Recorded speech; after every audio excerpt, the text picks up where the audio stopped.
Come July 29th, Errol Spence hops in the ring with Terence Crawford, one of the top fighters in boxing right now.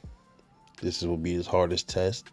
No matter what foolish ass channels say, this will be Errol Spence's hardest test to date. I think this will be a kind of a test for Terence Crawford, but it's definitely a higher test for Errol Spence Jr. And I think he's gonna go in there proceeding with extreme caution in this fight, like unlike he usually does. Think about it for a minute, man.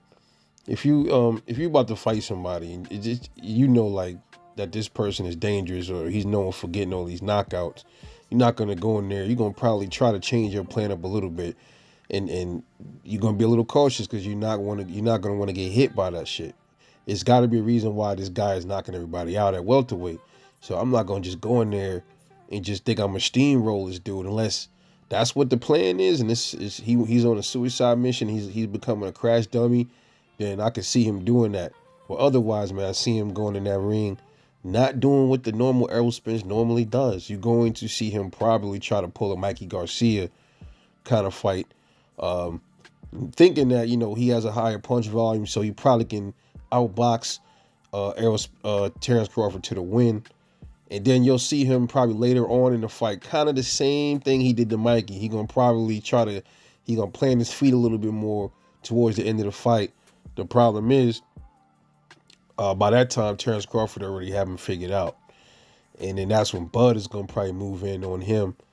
You're gonna see, it's not gonna go the way everybody think it's gonna go. You probably gonna see the exact reverse in this fight. You might see Terence Crawford end up being the more aggressive fighter and Errol Spence becoming more of a back foot fighter because Errol Spence, he can't really fight that good off the back foot. And a lot of and they know that. Bomac, they know this. I tell you, they study this guy. They know what his habits is, what his flaws are. He can't fight good on the back foot. You might see Bud just kind of like wait it out and try to at points in that fight probably try to play a little waiting game.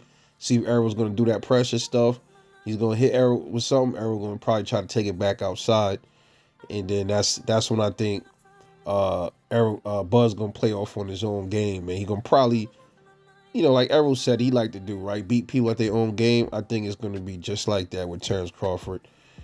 He's going to be Errol at his own game. And when the knockout comes, it's going to be up and close and personal knockout. It's not going to be outbox knockout where he catches him with something coming in. I think he's going to really be inside. He's going to lure Errol in and let him come into his own game. And that's when he's going to get him. That's when he's going to catch him, and then that's going to be it, man. But overall, I think Errol Spence is going to be highly cautious in this fight. I don't believe one bit what Derek James and them is saying. It's all psychological, trying to probably get Terence Crawford intimidated and all of that. I don't think that's going to happen. Because you got to ask yourself, I'll say it again, if you know somebody getting all these knockouts, man, you think you're just going to run in there and just try to beat him up without thinking, like, why is he getting all these knockouts? He got to have some kind of power, some serious power behind them punches.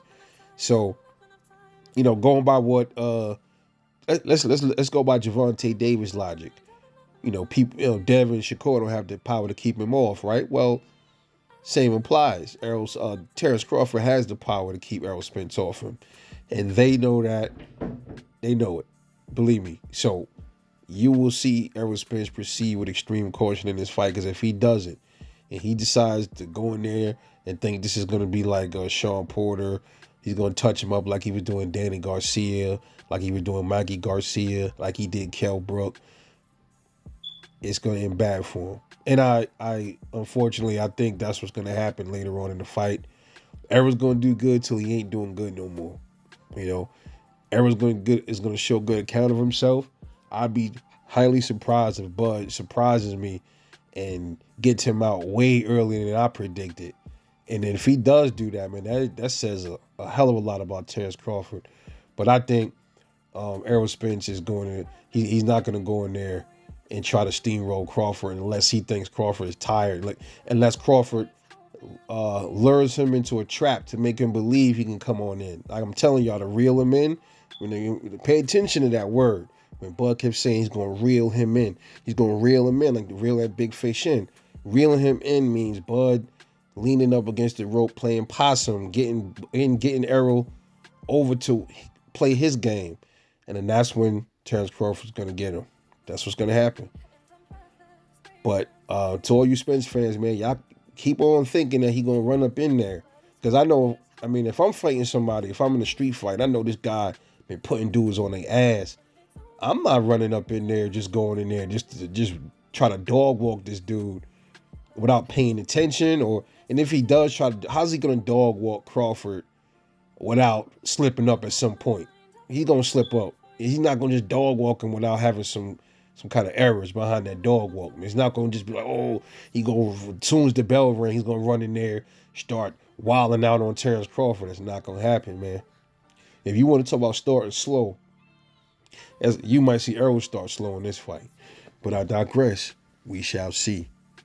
He will, though, proceed with caution. I know I would. This is Rebel Life Boxing. Let me know what y'all think. I'll catch y'all later.